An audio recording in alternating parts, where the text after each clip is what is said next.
Hey guys, and welcome to or back to the Pause in Pursuit podcast with your host, Summer Clark. I know I say this every single new month, but I cannot believe that it is already April the 1st. I haven't actually got anyone for April Fools yet today, so I really need to get on that. It is already 2:45 p.m, so I really need to get going and think of something funny. But yeah, happy April, guys. I don't know where the last 3 months have gone. I know I say it all the time, but this year is absolutely flying. But it does mean that it is time for another monthly Q&A episode here on the podcast. So I have another 15 of your guys' questions that you asked me over on Instagram the other day, and I'll answer them all for you today. But before we get into those questions, here is a quick weekly recap for you guys / life update. You know the drill. So first and foremost, I'm very excited to be now working with Safe Stride Solutions. So Safe Stride Solutions is a Swedish company that basically creates really cool training aids for agility and dog sports in general. I first came across them at AWC in Sweden last year and was instantly impressed by their products, seeing them all there in person. And yeah, now I'm working with them, which is really cool. They aim to improve the safety of dog sports for both the dog and handler by creating new and innovative training aids and products, which is really exciting. They pride themselves on their passion for dog sports, understanding of safety and ability to bring innovative solutions and a new perspective to the world of dog sports. So I'm very proud to use their fantastic products in both my own agility training with Arrow and that of my students as well. They've already helped so many of my students, as well as helping me in my training with Arrow. You can use my link to buy any of their products on the website and reap the benefits for yourself. So I will pop the link in the description of this podcast episode. It is also in my link tree, which you can access through my Instagram and social media and stuff like that. So please do use that link if you want to buy anything, but I really suggest having a look on their website and seeing if there's anything on there that you would like to purchase that you think might help you in your own training, or if you're also an instructor, anything that you think might help your students. So that is a very cool new partnership.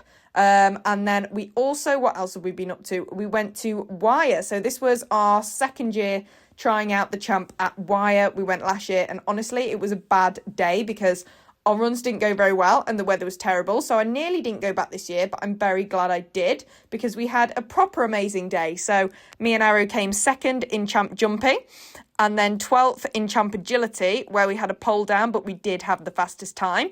This put us first out of 100 overall and running last in the final, where we did have another pole down, unfortunately, but the second fastest time. So if it wasn't for that pole, we would have got the reserve ticket. But you know what? It's less annoying than if we would have got the actual ticket. And yeah, I didn't realise the pole had come down in the final, hence pushing the hell out of the rest of the course. If I'd known the pole had come down, because it was literally pole number 2, but it was followed by blind, so I wasn't looking, and I didn't know it come down. But if I did, I would have obviously held the seesaw. But I thought, we're going for it. So I carried on, but it was such a good round. And honestly, like I said, 3 out of 3 champ runs with just those 2 poles and no actual mistakes. I'm so happy with that. And like I said, despite the initial disappointment of the poles, I honestly couldn't be happier with the consistency we managed to deliver over all 3 champ runs, because improving our consistency is our main goal at the moment, and to finish first overall out of all of those dogs after the 2 rounds is a massive achievement for us. We also picked up a speedy grade 7 jumping win on that day too, for good measure, and Arrow kept all of his walls up and nailed all of his seesaws. So lots and lots of wins.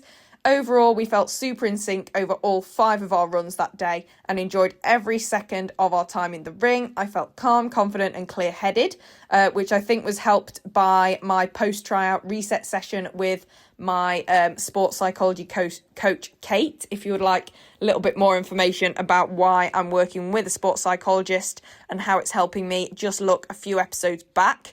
I'm also really hoping to get Kate on the podcast as well soon to speak about more sports psychology and how you can help yourself in that region.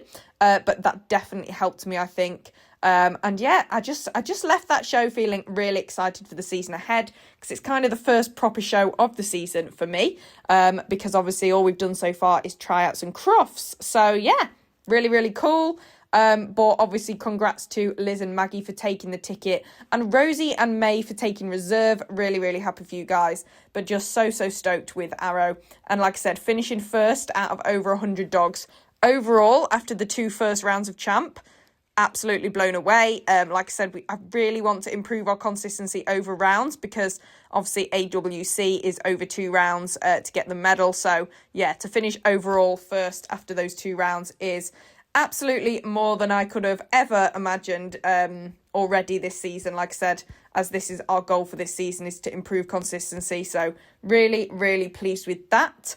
And that is the weekly recap, guys. So today in the Q&A, I'm going to be discussing displacement sniffing, castration benefits, quitting judging, and even more. So let's get straight into it with question 1. Someone says, what are your thoughts on the new matrix timings? Do you think judges work it out fairly? Some competitions, my small dog is well within time, but others we get time faults.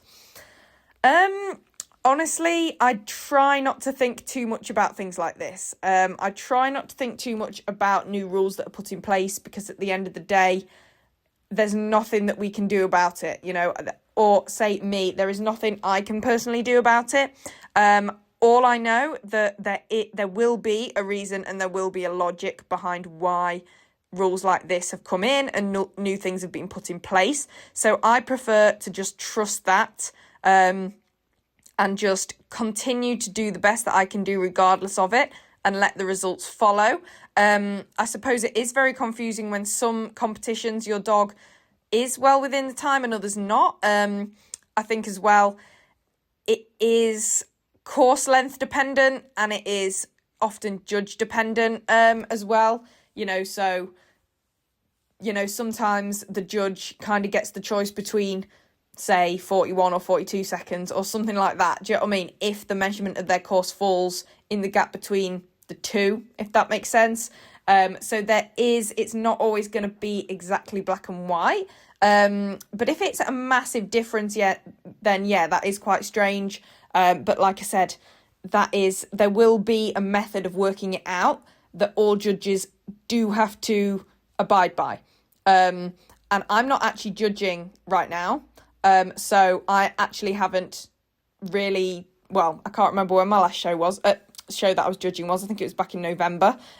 So this isn't fresh in my mind, and we'll come on to that later. But there is a way for judges to work that out, to follow the matrix and get the course time. So it is meant to be fair.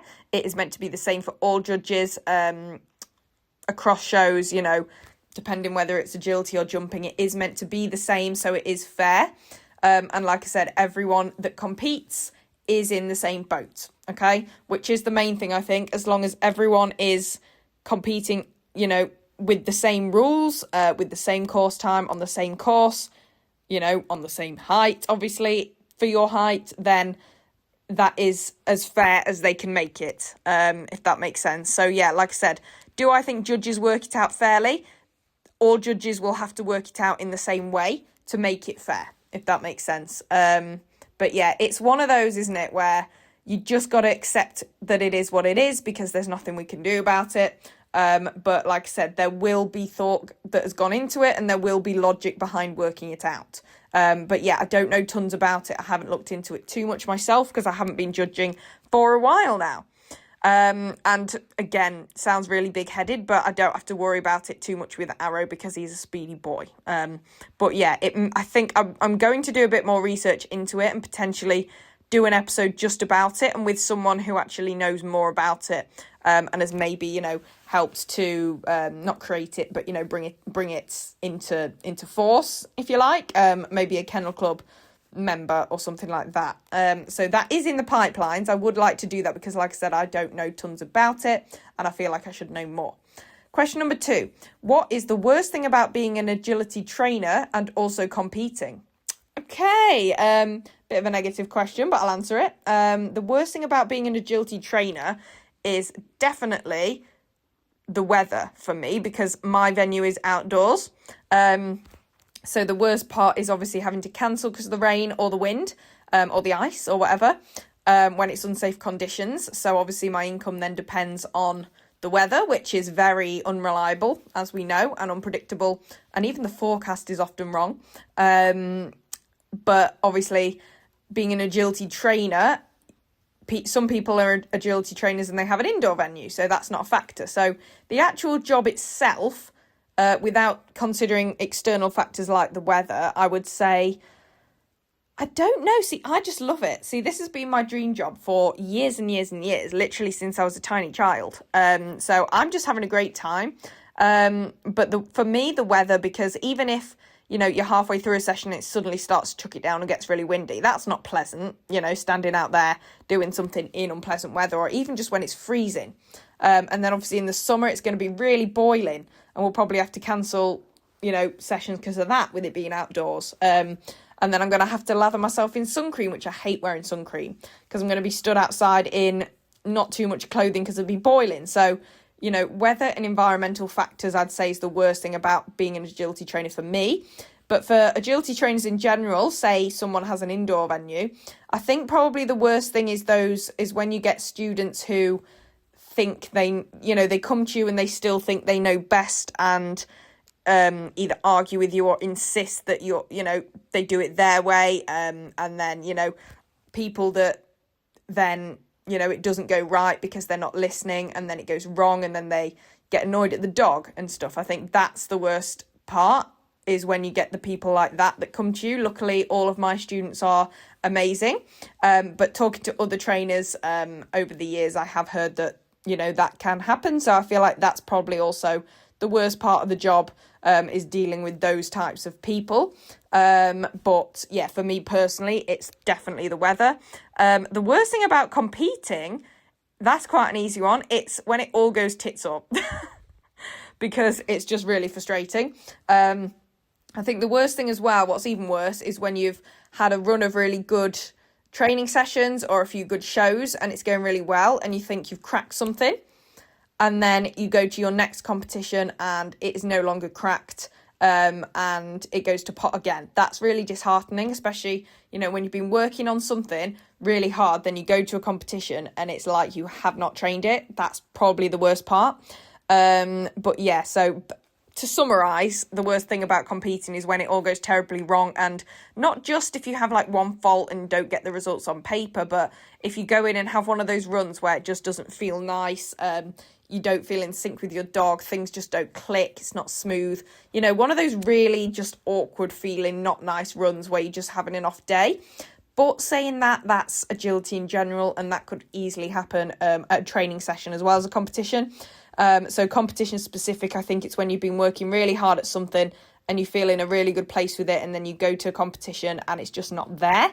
That usually means you haven't, done this particular thing for long enough in training, but that is quite frustrating. And often it's not even that, to be honest. Sometimes it's just dog's not having a good day. Maybe you're not having a great day and the dog picks up on it. But yeah, the frustration is when you go into the ring and it just goes tits up, despite knowing that you and your dog can do the skills on that course. That is very frustrating. Also, I think one of the worst things for me at the moment, lately, and always kind of, is, when you've got that perfect run, you have like a pole and you would have won, like crufts or a brick out the wall or a ticket or whatever. I think that's the most heartbreaking thing. Or, some other people, I've seen the dog like runs past the last jump, but they would have won, and it's stuff like that.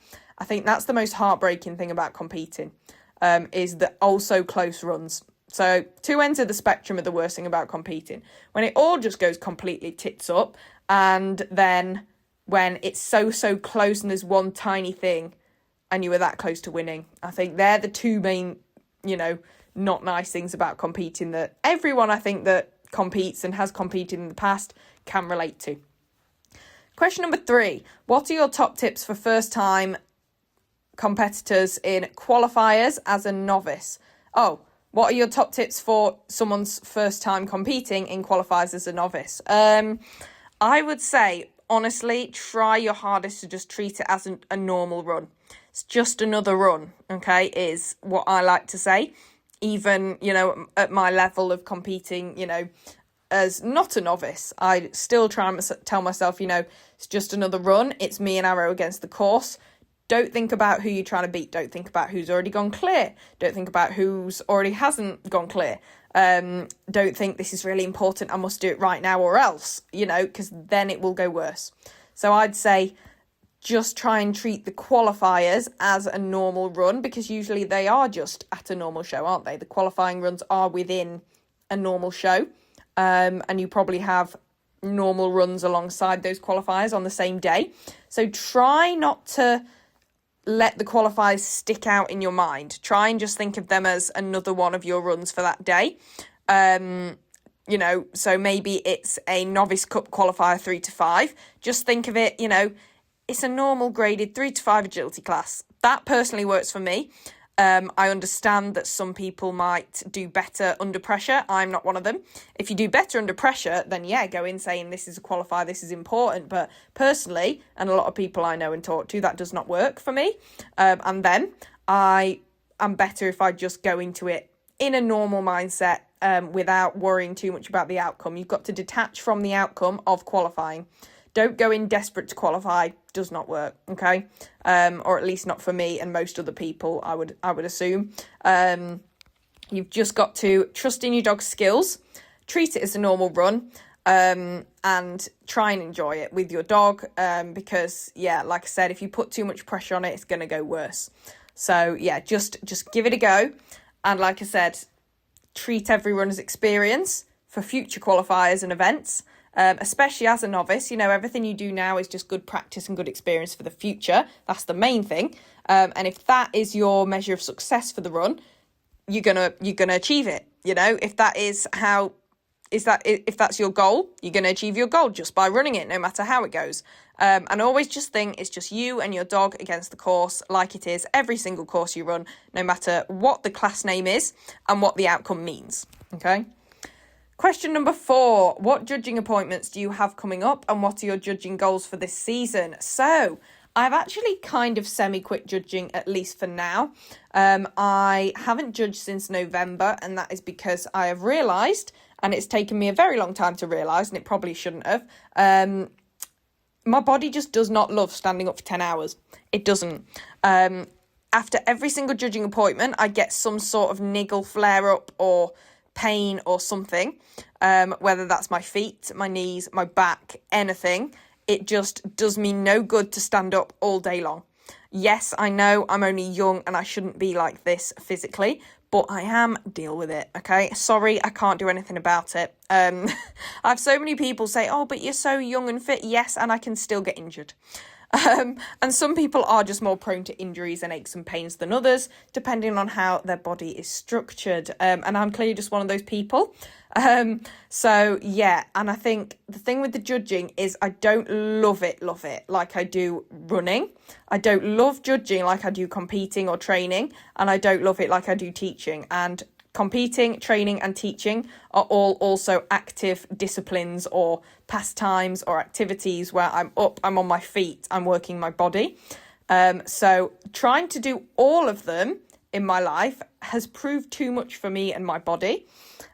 So I got to the point where I was like, something has to give. And the only thing I'm willing to give is the judging. Like I said, I don't love it that much. It is not my favourite thing in the world to do. So I'd just rather focus on making sure I'm getting to compete and train, and feel good and energised and injury free. And also, obviously, teaching is my job. I'm doing that full time now, pretty much. So, I've got to be good to do that, be good to stand all day and teach. So I actually, to answer your question, I have no judging appointments coming up and no goals for the season in judging either, because like I said, it's just something had to give, and it's that, because it's not my priority. Competing is my priority with Arrow and training and being our best performance-wise, and then also teaching because everyone has to work and earn money, and that is what I do for work. And I also do love teaching. I find that a lot more rewarding than judging. I'm not judging currently. Maybe one day I'll come back to it, but not for now and not for probably the foreseeable, I would imagine. Question number 5. Do you have an update on when you might be getting a puppy?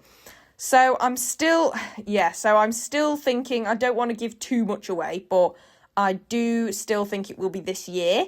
It will probably be, I'd say it'll either be in the summer, start of the summer, or at the end of the year. I'm hedging my bets on probably the end of this year, I think. And yes, it will be another spaniel. And no, I don't know what gender yet. I've kind of said girl since Arrow, just as far as the nerves go. But I don't think I'm too fussed, because I've heard from loads of different people, and it doesn't seem to be gender specific whether they're nervous or not. It's just my personal experience. So yeah, not sure what gender. I'll just see which puppy speaks to me, which puppy I choose, and whatever gender it is, but it will be a spaniel. And yeah, I'm pretty sure it will be this year, before the end of this year at some point. So that is very exciting. But stay tuned, who knows what's going to happen. You can't force dogs to come into season. You can't know exactly when they're coming into season. So who knows? But yes, very exciting and very overdue. Like I said, Arrow will be pretty much 7 by the time I get a puppy. So me and my leaving years and years between dogs. I live for it though. I love it. That is how I like to do it. Unpopular opinion, I know, but it is. Question 6. Since Arrow's castration, have you seen any changes in his training, focus and performance? Yes, so the bitching on the start line has gone. He does not sniff on the start line, and you know when they sniff, boys sniff and they like stand on their tiptoes, stand up really tall, and their hackles go up and their tails go up and they're like swishing their tails. That's bitching, and that has gone. And that was the worst thing for me, because if I don't have Arrow on the start line, I don't have Arrow through the entire run. And that got me so many times. That ruined our runs. So the castration has got rid of that. He's focused on me now. So he's much more focused on me and the agility in the ring, instead of on the floor and on the smells on the floor. Especially because under FCI rules, so when we go abroad and compete for GB, bitches in season are allowed. They're allowed at tryouts, stuff like that. So, I just don't want to, I just don't want to chance it. And I have noticed a difference since the castration. That is the main benefit that I've noticed. Everything else about him seems pretty similar. It hasn't, touch wood, made him any more nervous, which is good. That is one of the things that I was worried about, because some people did have that, but it has not made him more nervous. He's the same little sensitive soul that he always has been, but still, obviously, as soon as I let him off the start line, he is completely confident and happy to an extent. Still doesn't like the seesaw, or being told no. Bless him. But yeah, it has definitely benefited his focus, and therefore performance, because obviously if I have him on the start line, if he's focused on the start line, then his performance over that actual run is a lot better. And yeah, same for training. Obviously, training at venues where there's been bitches and stuff, so much better. So I do recommend, but like I said, that's just my personal experience. Everyone's different, so don't go on just my word. Every dog is different, and you should also make sure to do your own research as well, and talk to plenty of other people to get, a collective, widespread kind of opinion and understanding of it. But yeah, worked for Arrow. Question 7. Any tips for helping a dog collect / decelerate before the weaves? I think this is a very much baby thing. I think dogs that are new to the weaves and haven't learnt the weaves haven't known how to weave for that long, they just throw themselves into them. So I think this comes with time and experience. I think start off in training with a small distance before the weaves. So between the first jump and the weaves, maybe do 5 meters and then gradually increase it. You could also then change the jump for a straight tunnel. So the dog's getting even more speed going into the weave. So basically in your training, start with as little speed and momentum and, reward that correct entry. And then gradually increase how much speed your dog is getting up before entering the weaves as they get better. And they will gradually learn, therefore, how to decel, and that they need to decel when they have speed and momentum coming up to the weaves. So again, it has to be a very gradual kind of process, as every kind of training, agility and just normal dog training has to be. But also, I think dogs that learnt using the channel method are slightly maybe more prone, I'm going to say, to not decelling properly and collecting before the weaves, because they have learnt just to charge through them. Arrow was taught on channels and he's fine. He decels absolutely fine. But he is quite a careful boy in a sense. He thinks, he's very thinky. But I think some dogs that are very headstrong and not thinky will just barge into them, because obviously the channel method does reward and reinforce and encourage just absolutely ploughing through that channel. So it may be that you incorporate a bit of 2x2 method as well and work on the entry in isolation. So just have your 2 poles and work on just that entry from, your shorter distance, and then build up the distance. And then obviously make sure to do your different angles as well. So different angles of weave entry to make sure that they're not just learning to decel from a straight entry, but they can do it from different entries, open face, closed face, stuff like that. Build up to, the sharpness of the angle you're asking them to enter at. So yeah, I'd say you can also train the entry with the full set of weaves. You can reward the entry even if you've got a full set of weaves set up.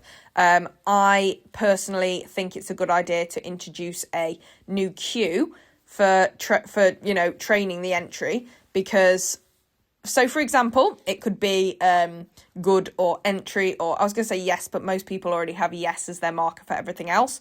But you want a cue that means, well done, you've got the entry, you can now leave the weaves. Okay, so that you can train entries well, asking your dog to go into a full set of weaves, if that makes sense. So that cue specifically tells your dog they're allowed to leave the weaves after getting the entry and getting their toy. If you don't have that cue, you may find that if you reward the entry a few times, then when you actually do want your dog to complete the full set of weaves, they come out the entry expecting to get their reward again. Okay, that's patterning. So that cue, if they don't hear that cue, they keep weaving. If they hear the cue, they get to come out and get their toy for entering. Rewarding the entry just stops unnecessary repetition of the weaves. So in a session, we probably don't want our dogs doing millions of sets of weaves when all you actually really want to train that session is the entry, if that makes sense. So it reduces the strain on the dog's body because it's just unnecessary. That's not what you're teaching the entry. So I think rewarding entries as well can be super helpful as far as collecting and decelling, but just making sure you're increasing momentum and speed leading up to the entry very gradually, and you should see it improve. And if you've only ever done channels, maybe incorporate a bit of 2x2 with the first 2 poles, or like I said, get your 12 set of weaves and just reward that entry with that new cue. So question number 8, how do you control your nerves at tryouts? With difficulty, honestly. It's something I've always struggled with, is anxiety just in general, and obviously pre-run and around, competing. That's why I've started to work with a sports psychology coach this year. I started working with her start of this year, and the difference has been astronomical. She has managed to give me strategies and techniques and advice and just someone to talk to, honestly. She's more like just a therapist at this point. But no, she is amazing.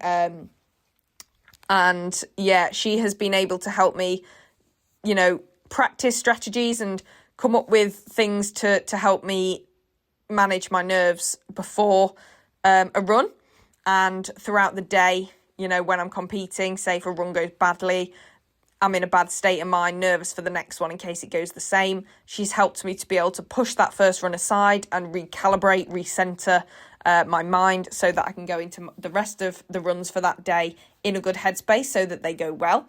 But yeah, that's how I've controlled my headspace this year. But what also helps is the fact that I have just done things like tryouts and EO and stuff for multiple years now, even back to when I used to compete for the junior team with Ethel and tried out for that. I have been doing it a long time, and I've done these kind of events a lot, so I know exactly what to expect, and nothing is as scary after you've done it a few times, okay? Even doing it once, the next time's just not as scary. I don't think you ever get fully rid of your nerves. I've been doing agility for 14 years now, and I still get very nervous to the point where, I had to get a sports psychology coach at the start of this year because I was like, enough's enough. I'm not having this feeling anymore. I'm not having this ruin the sport that I love anymore, and I know it's affecting my performance. So we're not having that anymore. And I've been able to get strategies and techniques to manage my mental state, which I've already seen a huge difference. And I've only been working with her for 3 months. So I would definitely recommend that. So find yourself a sports psychology coach, and also just do not as much as you can because you don't want to overdo it, but, keep showing up to events. Maybe try prioritising events that have a higher pressure environment. So even if you're not trying out for Team GB, for example, do some qualifiers at a normal show, or do an Iconics where there's more of a crowd and the chance to qualify for finals that you can then run under that pressure, if that makes sense. So practice makes perfect. Exposure always makes perfect. With myself and Arrow, that has worked. And sports psychology coach, breathing as well. Lots of breathing techniques. To be fair, you could just Google for pre-run. So before you go for your run, you can do breathing techniques, and it really does just get you in a different headspace and, calms your nervous system. It is very powerful, is breathing. And just trying to detach from the outcome as well. Trying not to get too worked up about what the outcome will mean, not wanting it too desperately, just thinking it's you and your dog against the course. Like I said earlier, I know I'm repeating myself, but it's you and your dog against the course every time, regardless of other competitors, regardless of the result. And that really helps me not to get so het up about the actual competition, especially at tryouts, And also at tryouts, it's a thing of, it's even results, even forgetting about the actual results of the runs at tryouts. Selection decisions are about lots of different things combined. A lot of things you have no idea what even are and no control over in that moment when you're doing your run. So again, all you can do is your best. And just think of it as every single experience is great exposure for the future, and you'll be better next time. Question number 9. Any advice for someone doing their first London International Horse Show / Crufts qualifiers this year? So same advice as earlier for novice. It is literally just the same advice. Detach from the outcome if you can. Just think this is good experience for doing this again in the future. And as it's your first time doing these kind of qualifiers, don't expect anything from your first time, okay? The first time is purely about gaining experience and getting exposure so that you know what to expect next time and can be more confident and sure of what's happening next time, okay? So it's your first season of doing these things. Don't expect it this season. Expect it or not expect it. Go for it. Strive for the actual result next season. But this season is all about experience, and if you qualify, happy days. You're probably more likely to qualify if you remove those expectations. But like I said, most of these happen at a normal show alongside normal runs. So try to just think of those qualifying classes as normal runs if you can. And just think, like I keep saying this, but it works for me. You and your dog against the course, that is all you have to think about. Okay, that is all that's under your control. So just concentrate on that. Let the results follow. Just think about the course, your dog, how you're going to get around it as if it was in training or a normal competition run, and you'll be absolutely fine. And if you don't qualify, it's fine. Don't get het up about it because it is your first year doing those qualifiers. No one should expect it in their first year. Like I said, it's all just experience. But good luck and enjoy. Question number 10. Would you ever try other sports such as flyball or showing? Obviously, I don't have the funds for that. I'm going to be completely transparent. Agility is mega expensive. I can't be doing more than agility. I also don't want to. I'd rather be the master of one than jack of all trades, if that makes sense. I'd rather put all my time, effort, energy, money, emotions into getting and being really good at one sport than doing a mixture of all of them. That is just personal preference. There is no right or wrong. That is just how I like to do it. Agility is just my passion. I don't think I'd get the same buzz and the same level of passion from a different sport. It's just not the same.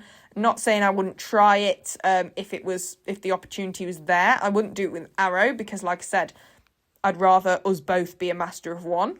But yeah, I mean, flyball's really exciting to watch, but it doesn't, it's the running and the handling I enjoy. Showing, same thing. It's, each their own, but to me, it is a little bit boring. It just is. I like something fast-paced and exciting, and I'm a sporty person, and showing just doesn't do it for me. So right now, no, I wouldn't take up any other sports. I have tried canicross before, but I developed Achilles tendonitis after a few lessons of that, so not going to bother doing that again for at least the foreseeable, especially while I have important agility events coming up like EO. So yeah, no is the answer right now, but never say never. And yeah, lots of respect for the people that do several sports in one go, and also people who are really good at flyball and showing and other sports. Very impressive, because I do not do them. But yeah, no, agility is where it's at for me, at least for now. Well, that's a lie, at least for now. Forever. Question 11. What is your favourite dog gear brand? Oh, I don't honestly know. I have a few different brands. So Arrow's harness is Herta, and I love his harness. It's great. I've always got his harnesses from Herta. I've always stuck with that brand. I can't remember what his leads are actually, but they're those biothane leads that are really easy to clean, and they dry off really easy and really nice to hold, and they're delicate, and I love those. He has his Holty head collar, but that's just because it's a head collar really. I don't know what else Holty does. I think that's it. And then he has an Equifleece, or he has two Equifleeces actually. He has the normal fleece, Equifleece, and the summer suit as well. So the all-in-ones with all four legs, he has the two versions of those, depending on the temperature and the weather and stuff. The waterproof suits are amazing. I actually don't think I can cope without those, especially living in the UK, Jesus.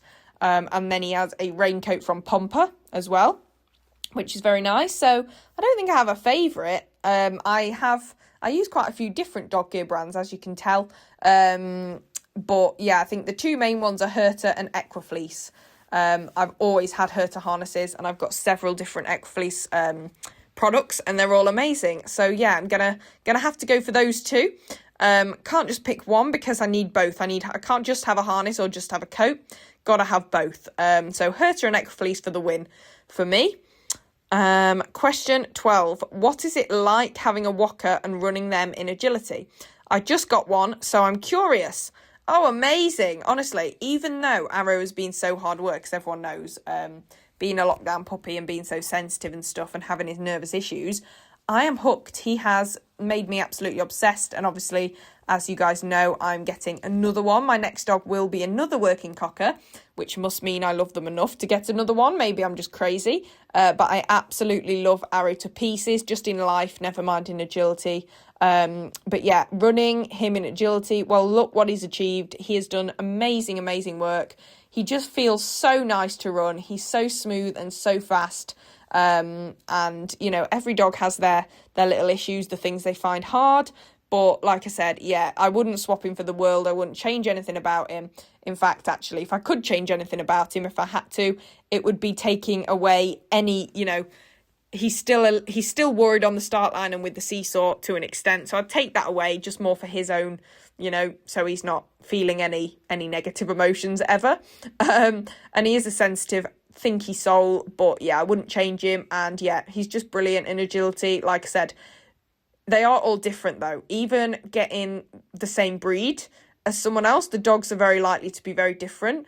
And I've only had one walker, obviously Arrow, so I can only go off my one walker.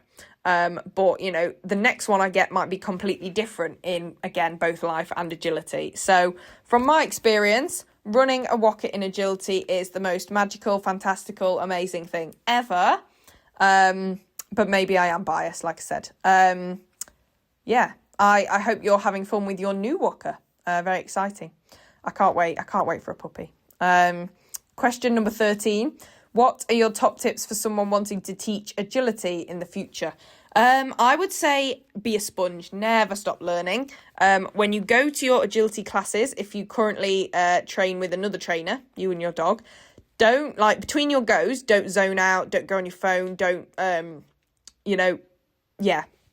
was going to say don't chat, but do chat to other people in the class, but also pay attention to your trainer. So what is your trainer doing? How are they teaching?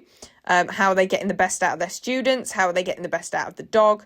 What is their teaching style like? Do you like that? Think about what you appreciate from your trainer, what you maybe would like extra or not as much of, and try and then mold that. Be the trainer that you want to have. And if that's your current trainer, amazing. You can model them, learn from them and how they do it. Learn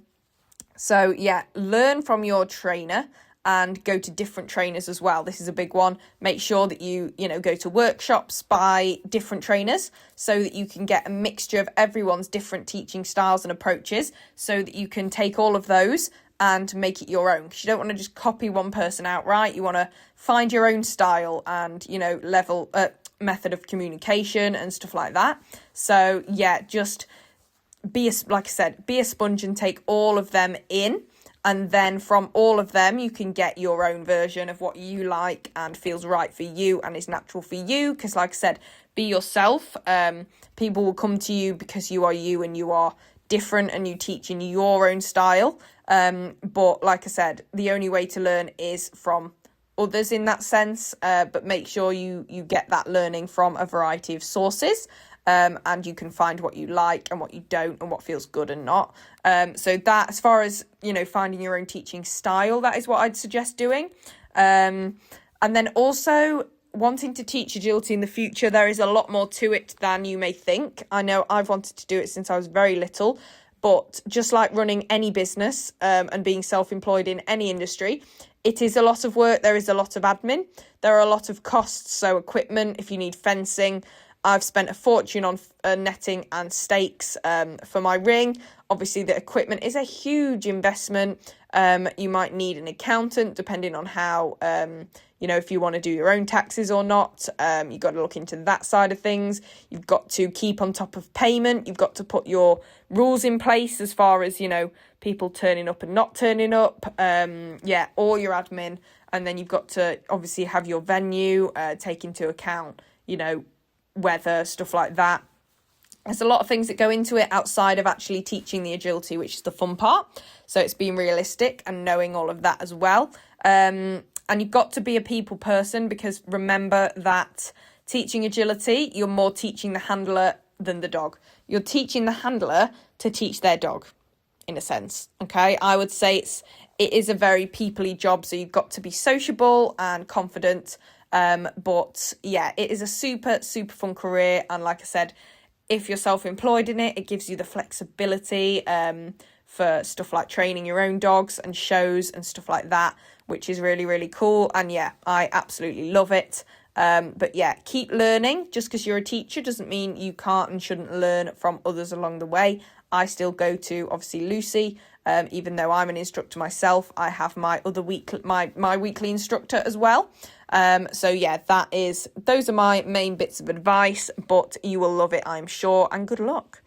Question 14. How do you know if a spaniel sniffing in the ring is displacement behaviour or just their natural instincts? This is a tough one. I think even if a spaniel seems confident in it, or any dog, to be honest, seems confident in every other way, sniffing can still be a form of displacement. But just have a look at, their body language, say on the start line. Are they looking really nervous on the start line and then they go off sniffing? That's probably displacement. Does it happen every single time, no matter the environment? If so, it's probably displacement. If it's only in certain venues or on certain grounds, it's probably to do with the actual smells on those grounds, if that makes sense. Like I said, really the main thing is, no matter whether it's natural instincts or displacement, there is stuff you can do to reduce that sniffing.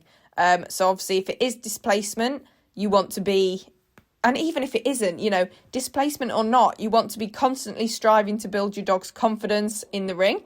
So lots of exposure to different environments, just working them through their uncertainty. And with time and experience and exposure, they will become more confident. And like I said, even natural instincts, it may be their natural instincts, but you can teach them that there is a time and a place for natural instincts, okay? They can sniff on a walk. When they're in agility working, when they're in the ring, they cannot sniff, okay? Work on their focus and their relationship with you. Lots of relationship building exercises and lots of focus games as well. You want to be doing lots of those to improve your dog's focus. If you want to get that focus in the ring, you can do things like literally sending them from the start line at first jump to the last jump and rewarding, just to break them out of the habit of going off and sniffing. Because again, the more they get a chance to practice it, the more likely they're going to carry it on in the future. So yeah, I'd say only you really know what looks like nerves and anxiety and displacement for your dog. And, you know, what is that and what is your dog just being really engaged in the game of agility, and then they smell something and they need to smell it, but then maybe they do then come back and engage in the rest of the course fine. In that case, it's probably, like I said, just a smell on the floor. But if you generally get the idea, well, they're, you know, doing the whole time they're in the ring and maybe in the queue before, if they look uneasy, if they're, you know, looking nervous, then it's probably a displacement type of thing. But don't fear. Either way, there are things you can do to reduce that sniffing and take it away entirely over time. Like I said, relationship building, focus games, exercises like that, there's plenty to do, will help with all of that. And then displacement, just, relationship building again, confidence building and drive building exercises, and obviously exposure. Okay, last question then, question 15. What is the one thing you think holds agility handlers back the most? This is a really good question. And the answer I'm going to give is one that I have been through myself and is the thing that has held me back the most. And from talking to a lot of people, I think it is fairly common, unfortunately. And it is not trusting your partnership. Okay, so one, not trusting your dog skills that you've taught them in the ring and over babying them and over handling them. And point number 2 is not trusting yourself. So not trusting yourself to make the blind. For example, I've been there, even though I do always get the blind easily when I go for one, pretty much. There's the odd occasion where I have to resort to a rear cross, but you know what I mean. And just not handling with the confidence that you need. Okay, it's that going into the ring and not trusting your dog skills and your handling and your skills. If you don't trust your partnership's ability to execute the skills on the course, how do you expect it to go right? Okay, you need to go into the course confident in both of you. That's when it's going to go right. I think the thing that holds agility handlers back the most is a lack of confidence and self-belief. Okay, so getting over that, again, it's all part of that sports psychology, the mindset. Again, making sure you know that you've put the work in and done the training so that you can go into the ring thinking, we've done this so many times, we can absolutely do this. So yeah, definitely confidence is the thing that holds people back the most, 100% and more. If you can master your confidence and your self-belief and your confidence in your dog and you two as a partnership, then you will, you know, the switch in your performance is going to be huge. So that is definitely what I see holding most people back, and is the thing that's held me back the most over the years. Okay, hugely detrimental if you lack in that confidence. Oh, I just dropped my phone on my face. If you lack that confidence, hugely detrimental. And yes, I am laid down on my bed with my phone above my face, just to give you a bit of context. So that is all the questions, guys. Thank you. They were amazing questions. Someone else put in, not a question, but just wanted to say that I loved your appearance on the Champions Journey.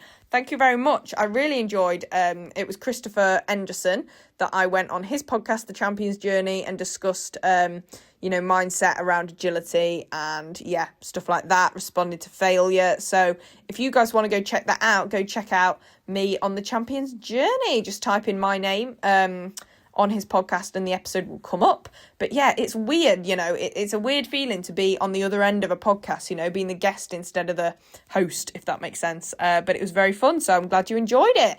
But that is all of the questions, guys. Thank you ever so much for listening to this week's episode. What am I doing over the next week, you may ask? Honestly, nothing. Teaching. That's pretty much what I'm doing. I have no show this weekend. Actually, that's what I need to do this weekend. I'm not competing over Easter because I need to move my ring, my venue, to a different part of the field because the people that I rent the field off have to do something in that same area. So I have to move my ring slightly and make it a different shape slightly to make room for what they have to do because it's an equestrian centre, or should I say equestrian venue. It's all grass. So that's what I'm going to do. I need to re-fence it all. I've ordered some more fencing and stakes because the current fencing, the weather has battered it. So I've got work to do this weekend around teaching. And yeah, that's pretty much it. I know it's not very exciting, so I won't see you guys anywhere this weekend, but I will the next weekend. I'm at Y Champ, but I will speak to you next Wednesday before that anyway. So make sure that if you enjoyed today's episode, you do leave it a 5-star rating and review on Spotify or Apple Podcasts. That would mean the absolute world to me. Also, make sure that you are following the podcast so you don't miss any future episodes. Like I said, again, on Spotify, Apple Podcasts, or wherever you stream your podcasts. You do not want to miss what's coming. Also, please do keep sending me your podcast topic requests and recommendations. So things you want me to talk about on my own in solo episodes, and also guests you would like me to have on in the future and what topics you would like me to talk about with those guests. That would be amazing. If you send in a request, you are pretty much guaranteed to get your idea turned into an actual episode because I'm just that kind to you guys. So please do send those in. You can DM me over on social media. Also, give me a follow on social media. I'm on pretty much all of the platforms at Pause in Pursuit or Summer Clark. You can keep up with me over on there, what me and Arrow are getting up to, any announcements or anything else like that. And what else do I say on this little outro? I also offer in-person agility training in Lincoln.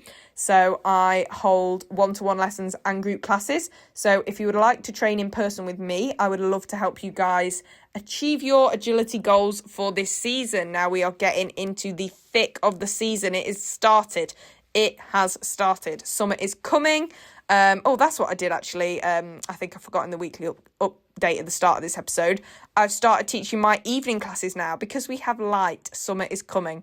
So that is very exciting. So yeah, I hold group classes in the week, evenings and daytime. So if any of those, if you're free anytime on a week, including after work on an evening, and would like to train with me in a group, please message me. And if you'd like a one-to-one lesson with me, again, I'm super flexible, including the weekends that I'm not competing. I offer those as well as all the way throughout the week. So again, please just send me a DM if you would like to train with me in person.